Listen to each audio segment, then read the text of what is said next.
Ladies and gentlemen, welcome to the Rogers Kakasungura YouTube channel. Going through online platforms, TikTok, YouTube, Facebook, X, Instagram, there are truths that are coming out that each and every Kenyan must accept them. The death of Wafula Chebukati, the former IEBC chair, has exposed some realities that all of us must be prepared for. Kenya is really moving to the direction where people treat you as you treated them. I have seen people say it's insane to celebrate someone's death. I have seen pastors, I have seen, in quotes, motivational speakers writing and saying, this generation is lost. Why? Because they are making fun of someone's death. Kiande sang in one of his songs, was it Kiande or Munishi? Alikuwa mulaji rushwa mwekepe mapeponi. Alikuwa ni muuaji mwekepe mapeponi. Mwekepe mapeponi aje ni kidomodomo. Maandiko yasema wazi, kama mtu akifa matendo yake yamfuata, mzigo tabeba mwenyewe. That song just came as I was speaking. And this song teaches us that in funerals, we make a lot of pretense. Even someone we knew was doing A, B, C, D, but during burials, we try to sugarcoat this individual. Yeah? And that song is telling us, wacha kidomodomo.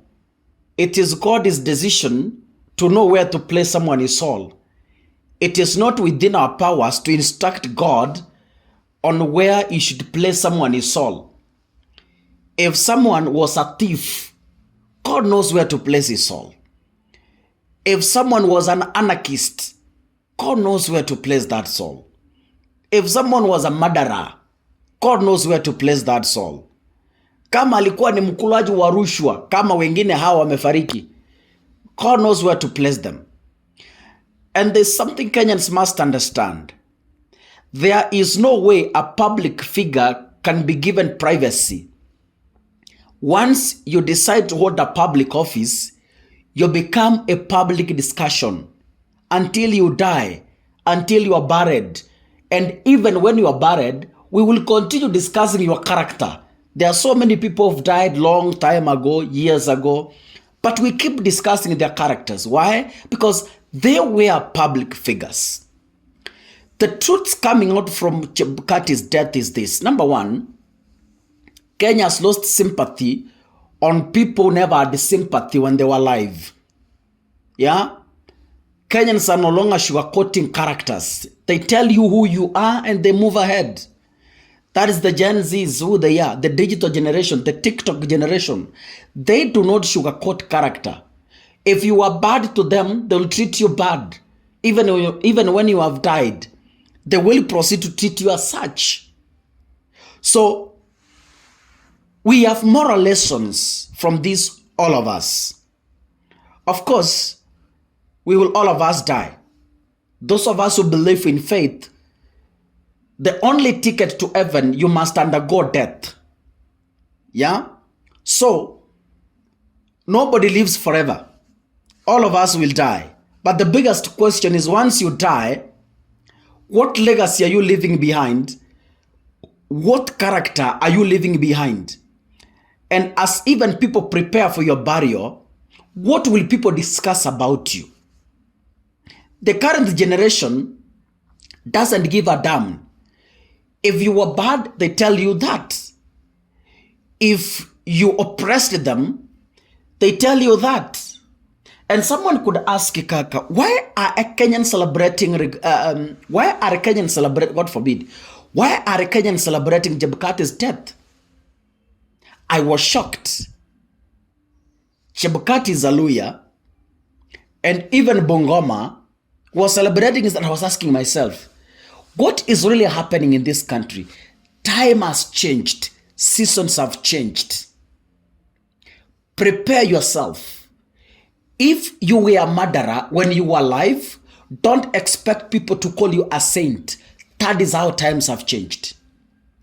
I foresee a season where eulogies will be written exactly who you were. Yeah?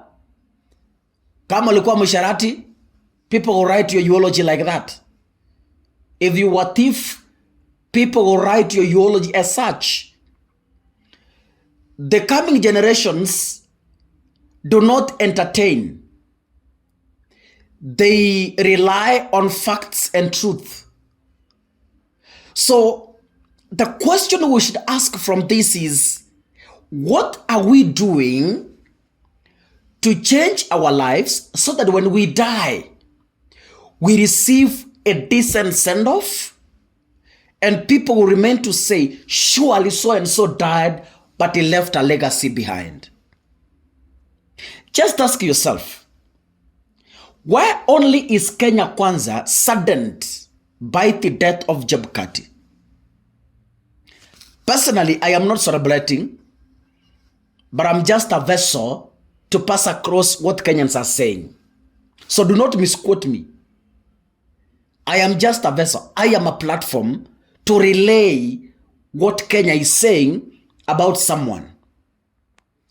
I'm even thinking, if each and every Kenyan got an opportunity to eulogize Chebukati in a video or during that funeral, then you will be able to understand how times have changed in Kenya. Kenya is moving towards total democracy, where people are not threatened for what they believe in. I have seen people do videos on TikTok. That's exactly who the late was. So don't expect these Gen Zs to sugarcoat. You steal their victory, they treat you as such. You kill them, once you are alive, they treat you as such. I have seen a situation where someone is going to die and Kenyans will go for a holiday for a whole week to celebrate. It's not a secret. It's in the public domain. There are people I see who will die today, and Kenya will just be closed for a week for people to celebrate and say thank you to God. That is it. Huh? That song gives us a true reflection on what we should do when we are alive. In my growing up to where I am today, people have died in Kenya, including former presidents. Even when Moi died, I didn't see people celebrate the way they are celebrating now. So that tells you there was something wrong. And that should be an example to us to change where we are alive. God bless you. See you in the next episode. Asanteni sana.